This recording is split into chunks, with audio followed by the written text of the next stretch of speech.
Alors, bonjour à tous. Salut Rémi. Salut, Ça va bien? bien et toi? Mais ça va super, oui. Alors aujourd'hui, tu vas nous parler de ton métier qui est constructeur métallique. Exactement, oui. Exactement. Alors, juste avant que tu nous expliques ton métier, est-ce que tu peux juste te présenter dans les grandes lignes, ce que tu aimes faire en dehors de ton travail, etc. D'accord. Moi, je m'appelle Rémi Mourneau, j'ai 21 ans, je suis constructeur métallique au sein de l'entreprise Sota SA à Bulle. En dehors de mon métier, dans mes loisirs, je joue du tambour ou je vais marcher en montagne. D'accord, ok. Du tambour, tu fais? Oui, Ah, ok. exact. Tu joues à la fanfare ou bien? Ouais, celle du village. Ah ouais. Ça, c'est cool, ça. Alors, donc aujourd'hui, tu vas nous parler cet après-midi de ton métier, constructeur métallique. Est-ce que tu peux nous expliquer, en fait, dans les grandes lignes, en quoi ça consiste le métier de constructeur métallique, justement? Alors, c'est un métier qui consiste à fabriquer un peu tout ce qui est en métal. Ça passe par des barrières, des portes, des fenêtres, des charpentes ou des façades de bâtiments. D'accord. OK. Donc ça, c'est dans les grandes lignes. Et puis, est-ce que tu peux m'expliquer maintenant une journée de travail typique d'un constructeur métallique? Quand tu arrives le matin au travail, à partir de ce moment-là, qu'est-ce que tu fais? Alors, quand on arrive le matin au travail, tout premièrement, on s'équipe, on met nos chaussures de sécurité, nos salopettes. Après, D'accord? on rejoint notre place de travail et puis soit on continue le travail de la veille ou il y a le chef d'atelier qui nous donne un nouveau travail. On va chercher la matière pour débiter, usiner, après assembler. Puis on a une pause de 15 minutes le matin jusqu'à midi. Après, on a une pause à midi, ça dépend. On peut faire environ une heure de pause. Puis après, D'accord? l'après-midi, on reprend ce qu'on a commencé le matin. Puis si tout d'un coup, en cours de journée, on a fini notre travail, on a toujours un chef chez qui se référer qui peut nous distribuer un prochain travail. Il y a toujours un chef qui est là pour veiller à ce que vous travaillez, quoi. Exactement. Alors, comment tu as choisi, toi, Rémi, comment tu as choisi le métier de constructeur métallique? Alors, c'est un métier que je ne connaissais pas du tout à la base. Et puis, dans le canton de Fribourg, on a le forum des métiers START, où il y a tous les métiers dans lesquels on peut faire des apprentissages qui sont en exposition. Et puis, D'accord? par hasard, avec des copains, on était tombés sur ce stand. Et puis, on s'était dit, on essaye ce métier, on ne connaissait pas. Et puis, c'est un métier qui m'a tout de suite plu. Puis, je me suis lancé dans cet apprentissage. Ok, donc c'est par hasard, quoi. C'est C'était par pur que, hasard, que tu ouais. as découvert ce métier. Exactement. Ah, bah, c'est joli, ça. Ouais. Et puis, selon toi, c'est quoi les qualités qu'il faut avoir pour devenir constructeur métallique? Alors, il faut tout d'abord être manuel. C'est un métier qui est quand même très manuel. Après, il faut aussi bien aimer les mathématiques parce qu'il y a souvent des calculs à faire. On utilise des mathématiques tous les jours. Et après, il faut aussi être un peu logique. Il y a aussi beaucoup de logique et puis des fois être un peu créatif. D'accord, ok. Donc, c'est vraiment ouais, la logique et puis les maths. C'est ça qui est Exactement, oui. important.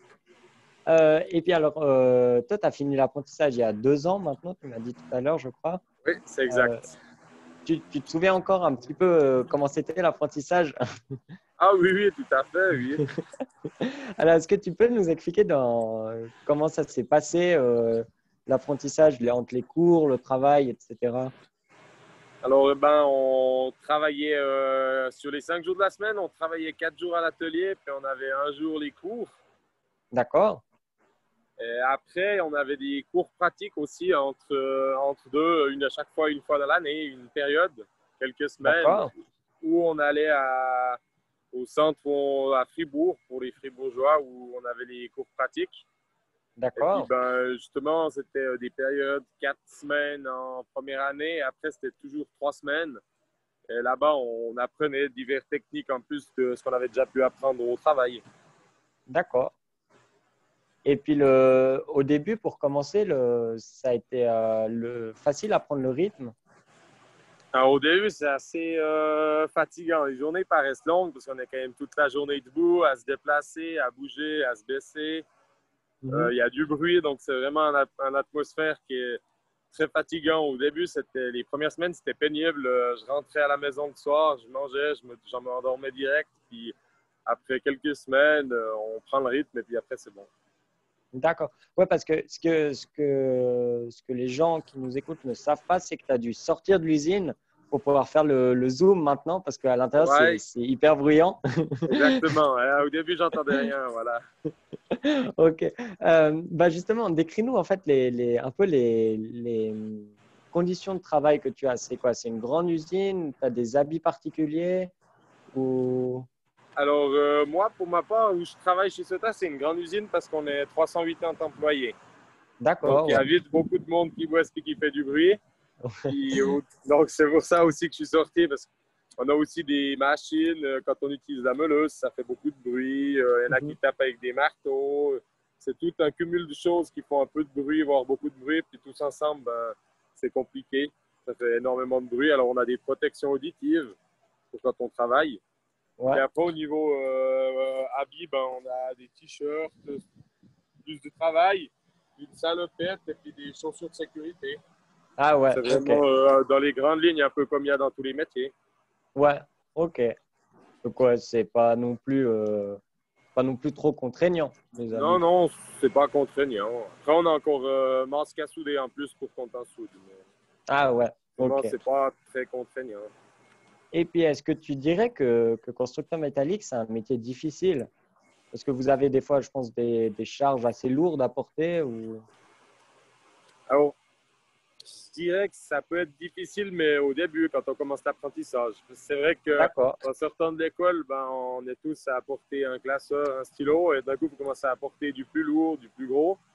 Donc, au début, c'est sûr que c'est pas facile, pas évident. Et puis, mais après, on chope le rythme, et puis ça va mieux, et puis on s'habitue aussi. d'accord.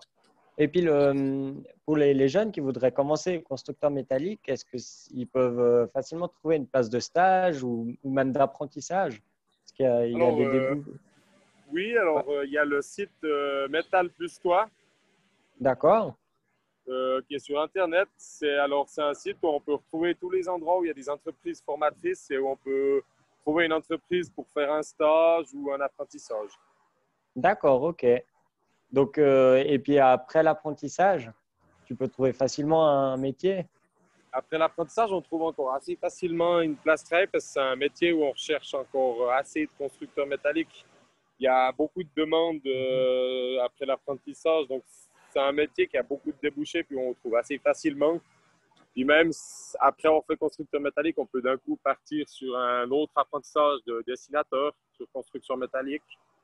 Ou après, on peut devenir ingénieur, etc. Il y a vraiment beaucoup de débouchés une fois qu'on a fait cet Ouais, apprentissage. ouais, alors justement, les débouchés, c'était ma question suivante, et tu l'as anticipé. Euh, c'est quoi les débouchés, justement? Tu peux faire des études après ou... Après, ben, si on veut rester plus dans la pratique en atelier et autres, après, il y a la possibilité de faire le brevet et la maîtrise, Mhm. comme dans beaucoup de métiers.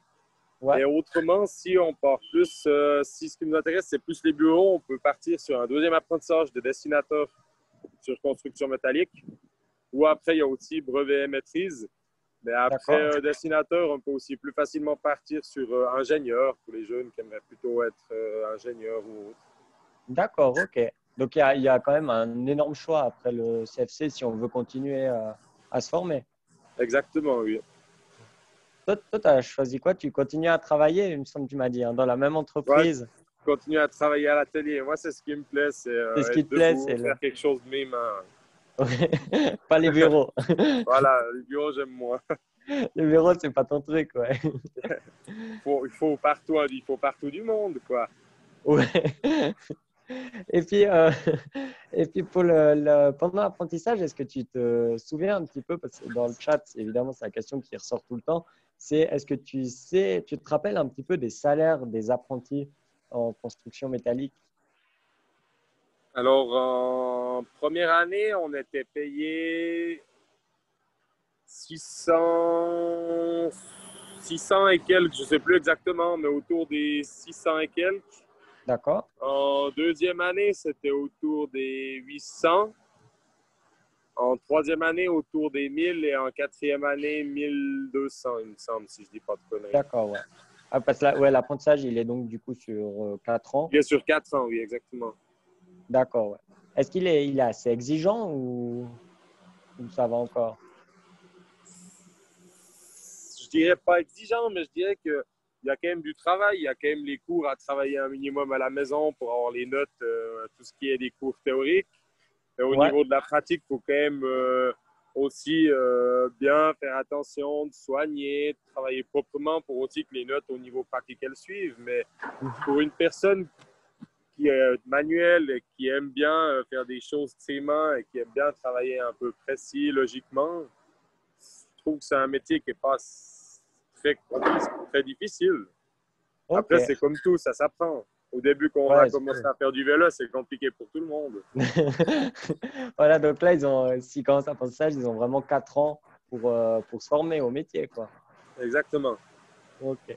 Bah, écoute, merci beaucoup, Rémi, en tout cas, d'avoir pris le temps de répondre à nos questions cet après-midi. Mais il n'y a pas de quoi. Je ne sais pas si tu veux rajouter encore quelque chose pour les jeunes qui auraient peut-être envie de commencer l'apprentissage de constructeur métallique.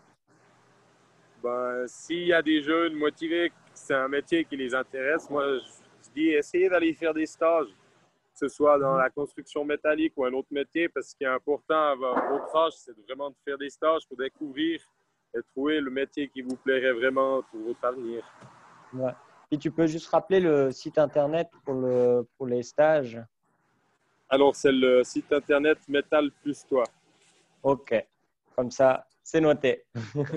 Mais voilà. Alors, merci beaucoup, Rémi, en tout cas, d'avoir pris le temps cet après-midi. Mais il n'y a pas de quoi. Merci à toi de m'avoir un peu aidé pour tout ça. Pas de souci. Tout de bon pour la suite. Mais merci. Et Puis, puis, bonne journée. merci, pareillement. À bientôt, alors. À bientôt. Allez, ciao. Merci, ciao.